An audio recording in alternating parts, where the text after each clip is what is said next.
ಊಟಿನೇ ಚೆನ್ನಾಗಿದೆ ಅನ್ಕೊಂತಿದ್ದೆ, ಬಟ್ ಊಟಿನೇ ಮೀರಿಸ್ಬಿಡುತ್ತೆ ಇದು. Welcome to Talakaveri temple.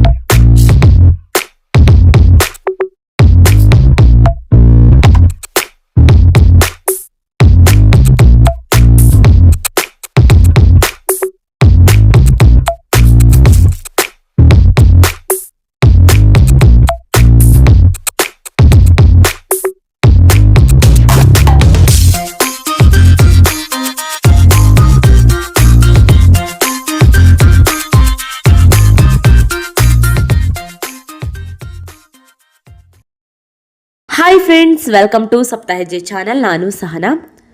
Summer holidays ಅಂತೂ ಮುಗೀತು. ಸಮ್ಮರ್ ಹಾಲಿಡೇಸ್ನಲ್ಲಿ ಟ್ರಿಪ್ ಕೂಡ ಮಾಡ್ಕೊಂಡು ಬಂದಾಯಿತು. ಸೊ ಹಾಗಂತ ಮಳೆಗಾಲದ ಟ್ರಿಪ್ಪನ್ನು ಶುರು ಮಾಡೋದು ಬಿಡ್ವಾ? ಮಳೆ ಅಂತೂ ಇಲ್ಲಿ ಶುರುವಾಗಿಲ್ಲ. ಹಾಗಾಗಿ ಮಳೆ ಯಾವ ಪ್ಲೇಸ್ನಲ್ಲಿ ಬರ್ತಾ ಇದೆಯೋ ಆ ಪ್ಲೇಸ್ಗೆ ಹೋಗೋಣ ಅಂತ ಹೇಳಿ ಹೊರಟಿದ್ದೀವಿ. ಜೋಕ್ಸ್ ಮಾಡಿದೆ ಅಷ್ಟೇ.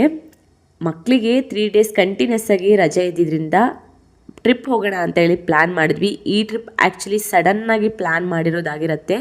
ಎಲ್ಲರೂ ಕೂಡ ಫ್ರೀ ಇದ್ದಿದ್ದರಿಂದ, ಮಕ್ಕಳಿಗೂ ಕೂಡ 3 days ರಜೆ ಇದ್ದಿದ್ದರಿಂದ ಹೋಗೋಣ ಅಂತೇಳಿ ಪ್ಲ್ಯಾನ್ ಮಾಡಿ ಹೋಗ್ತಾ ಇದ್ದೀವಿ. ಎಲ್ಲಿಗೆ ಹೋಗ್ತಾ ಇದ್ದೀವಿ ಅಂತೇಳಿ ಗೊತ್ತಾಗಬೇಕು ಅಂತ ಹೇಳಿದರೆ ಈ ವಿಡಿಯೋವನ್ನು ಕಂಪ್ಲೀಟಾಗಿ ನೋಡಿ. ಹೊಳಲ್ಕೆರೆಯನ್ನು ನಾವು ಬಿಟ್ಟು 3 ಫ್ಯಾಮಿಲಿಗಳು ಕೂಡ ಸೇರಿ ಇವತ್ತು ಹೋಗ್ತಾ ಇದ್ದೀವಿ. ಆ್ಯಕ್ಚುಲಿ ಫಸ್ಟ್ ಟೈಮ್ 3 ಫ್ಯಾಮಿಲಿ ಸೇರಿ, ಅಂದರೆ ಇಷ್ಟೊಂದು ಜನ ಹೋಗ್ತಾ ಇರೋದು.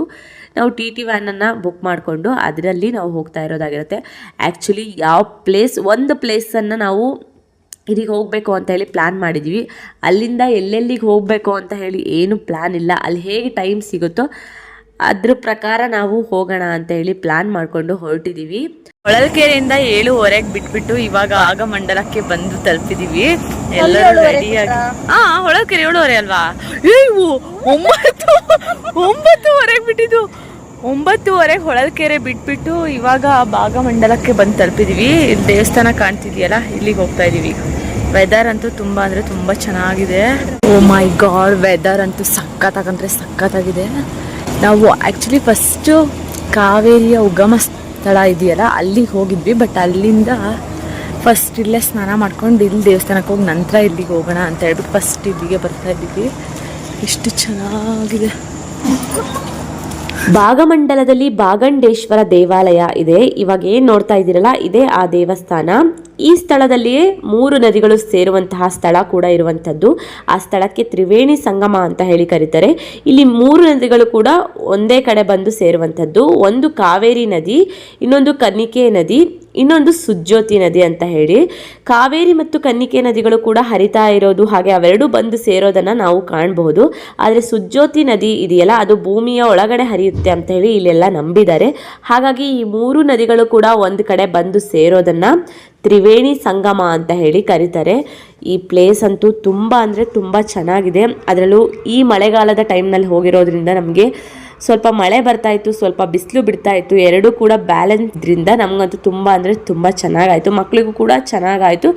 ಬಟ್ ಇಲ್ಲಿಗೆ ಬರಬೇಕಾದ್ರೆ, ಅದರಲ್ಲೂ ಈ ಟೈಮ್ನಲ್ಲಿ ಬರಬೇಕಾದ್ರೆ ಮಕ್ಕಳಿಗೆ ಎಲ್ಲ ವ್ಯವಸ್ಥೆ ಮಾಡ್ಕೊಂಡು ಬರೋದು ಬೆಸ್ಟ್. ಯಾಕಂತ ಹೇಳಿದ್ರೆ ಅವರಿಗೆ ಸ್ವೆಟರ್ ಏನು ಬೇಕು ಮತ್ತು ಕ್ಯಾಪ್ಗಳು ಏನು ಬೇಕು ಎಲ್ಲ ತಗೊಂಡು ಬಂದರೆ ಜರ್ನಿ ಹಾಗೆ ಈ ಒಂದು ಪ್ಲೇಸನ್ನು ಎಂಜಾಯ್ ಮಾಡೋದಕ್ಕೆ ತುಂಬ ಚೆನ್ನಾಗಿರುತ್ತೆ ಅಂತಲೇ ಹೇಳ್ಬೋದು. ನನಗಂತೂ ತುಂಬ ಅಂದರೆ ತುಂಬ ಖುಷಿ ಆಯಿತು. ನಾವು ಭಾಗಮಂಡಲದಿಂದ ಬಂದು ತಲುಪಿದ್ದು ತಲಕಾವೇರಿಗೆ. ತಲಕಾವೇರಿ ಯಾರಿಗೆಲ್ಲ ಗೊತ್ತಿಲ್ಲ ಹೇಳಿ? ನಮಗೆ ಕರ್ನಾಟಕದಲ್ಲಿದ್ದವರಿಗೂ ಪ್ರತಿಯೊಬ್ಬರಿಗೂ ಕೂಡ ಇದು ಗೊತ್ತಿರುವಂತಹ ಸ್ಥಳ ಇದಾಗಿದೆ. Welcome to Talakaveri.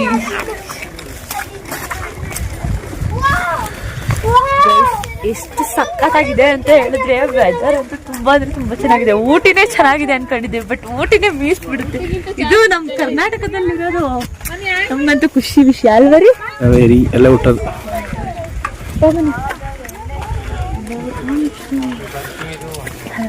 ದಕ್ಷಿಣ ಭಾರತದಲ್ಲೇ ಪವಿತ್ರ ಸ್ಥಳಗಳಲ್ಲಿ ಒಂದಾಗಿರುವ ತಲಕಾವೇರಿ ಕಾವೇರಿ ನದಿಯ ಉಗಮ ಸ್ಥಳ.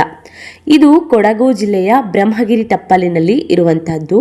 ಕಾವೇರಿ ನದಿ ಹೇಗೆ ಹುಟ್ಟಿತು ಅಂತ ಹೇಳಿ ಪೌರಾಣಿಕ ಹಿನ್ನೆಲೆಯನ್ನ ನೋಡೋದಾದ್ರೆ, ಅಗಸ್ತ್ಯ ಮಹರ್ಷಿಗಳು ತಮ್ಮ ಒಂದು ಕಮಂಡಲದಲ್ಲಿ ಕಾವೇರಿ ನದಿಯನ್ನ ಬಂಧಿಸಿಟ್ಟಿರ್ತಾರೆ. ಅದನ್ನ ಗಣಪತಿ ಕಾಗೆ ರೂಪವನ್ನ ತಾಳ್ಕೊಂಡು ಬಂದು ಅದನ್ನ ತಳ್ಳುತ್ತಾರೆ. ಆಗ ಕಾವೇರಿ ನದಿ ಉಗಮವಾಗಿತ್ತೆ. ಕಾವೇರಿ ನದಿ ಅಲ್ಲಿಂದ ಹರಿದುಕೊಂಡು ಬಂದು ಭಾಗಮಂಡಲವನ್ನ ತಲುಪಿ ಅಲ್ಲಿ ಕನ್ನಿಕೆ ಮತ್ತು ಸುಜ್ಯೋತಿಯನ್ನ ಸೇರತ್ತೆ. ಆದ್ರಿಂದಲೇ ಆ ಸ್ಥಳ ತ್ರಿವೇಣಿ ಸಂಗಮ ಅಂತ ಹೇಳಿ ಪ್ರಸಿದ್ಧಿಯನ್ನ ಪಡೆದಿರುವಂತದ್ದು. ಭಾಗಮಂಡಲದಿಂದ ತಲಕಾವೇರಿಗೆ 8 ಕಿಲೋಮೀಟರ್ಸ್ ಅಷ್ಟು ಡಿಸ್ಟೆನ್ಸ್ ಆಗುತ್ತೆ. 2 ಪ್ಲೇಸ್ಗಳಿಗೂ ಕೂಡ ವಿಸಿಟ್ ಮಾಡಬಹುದು. ಅಲ್ಲೇ ಸ್ನಾನಕ್ಕೆ ಫ್ರೆಶ್ ಅಪ್ ಆಗೋದಕ್ಕೂ ಕೂಡ ವ್ಯವಸ್ಥೆ ಇದೆ. ಅಲ್ಲೇನಾದ್ರೂ ನೀವು ಬರೋದು ಲೇಟ್ ಆಗಿತ್ತು ಅಥವಾ ಸ್ನಾನಕ್ಕೆ ಎಲ್ಲೂ ಸಿಗ್ಲಿಲ್ಲ ಅಂದ್ರೆ ಇಲ್ಲಿ ಬಂದ್ಬಿಟ್ಟು ನೀವು ಫ್ರೆಶ್ ಅಪ್ ಆಗ್ಬೋದು. ನಾವು ಭಾಗಮಂಡಲದಲ್ಲೇ ಫ್ರೆಶ್ ಅಪ್ ಆಗಿ ಅಲ್ಲಿಂದ ತಲಕಾವೇರಿಗೆ ಬಂದು ಅಲ್ಲಿ ನಾವು ದರ್ಶನವನ್ನ ಮಾಡಿಕೊಂಡು ಕಾವೇರಿ ನದಿಯ ಉಗಮ ಸ್ಥಳವನ್ನ ನೋಡಿಕೊಂಡು ಹೊರಟಿದ್ದೆ ಇರ್ಪುಗೆ. ತಲಕಾವೇರಿಯಿಂದ ಇರ್ಪು ಫಾಲ್ಸ್ಗೆ 104 ಕಿಲೋಮೀಟರ್ಸ್ ಆಗತ್ತೆ. ಸೊ ಇವತ್ತಿನ ಈ ವಿಡಿಯೋವನ್ನ ಇಲ್ಲಿಗೆ ಎಂಡ್ ಮಾಡ್ತಾ ಇದ್ದೀನಿ. ಬಿಕಾಸ್ 2 ವಿಡಿಯೋನ ಅಂದ್ರೆ ಈ ಜರ್ನಿಯ ಫುಲ್ ವಿಡಿಯೋವನ್ನ ಒಂದೇ ಇದರಲ್ಲಿ ಅಪ್ಲೋಡ್ ಮಾಡಿದ್ರೆ ತುಂಬಾ ಲಾಂಗ್ ವಿಡಿಯೋ ಆಗುತ್ತೆ. ಸೊ ದಟ್ ನಾನು ಪಾರ್ಟ್ 1 ಪಾರ್ಟ್ 2 ಅಂತ ಹೇಳಿ ಮಾಡಿದ್ದೀನಿ. ಸೊ ಇದು ಪಾರ್ಟ್ 1 ವಿಡಿಯೋ ಆಗಿರುತ್ತೆ. ಹೋಪ್ ನಿಮ್ಮೆಲ್ಲರಿಗೂ ಈ ವಿಡಿಯೋ ಇಷ್ಟ ಆಗಿದೆ ಅಂತ ಹೇಳಿ ಭಾವಿಸ್ತೀನಿ. ಇಷ್ಟ ಆದರೆ ನನ್ನ ಚಾನಲ್ನ ಸಬ್ಸ್ಕ್ರೈಬ್ ಮಾಡಿ, ಹಾಗೆ ಲೈಕ್ ಮಾಡಿ, ಮಿಸ್ ಮಾಡದೆ ನಿಮ್ಮ ಫ್ಯಾಮಿಲಿ ಮತ್ತು ಫ್ರೆಂಡ್ಸ್ಗಳಿಗೂ ಕೂಡ ಶೇರ್ ಮಾಡಿ, ಹಾಗೆ ನಿಮ್ಮ ಅಭಿಪ್ರಾಯವನ್ನು ಕಾಮೆಂಟ್ ಮಾಡಿ. Thank you for watching. Have a good day with lots of love.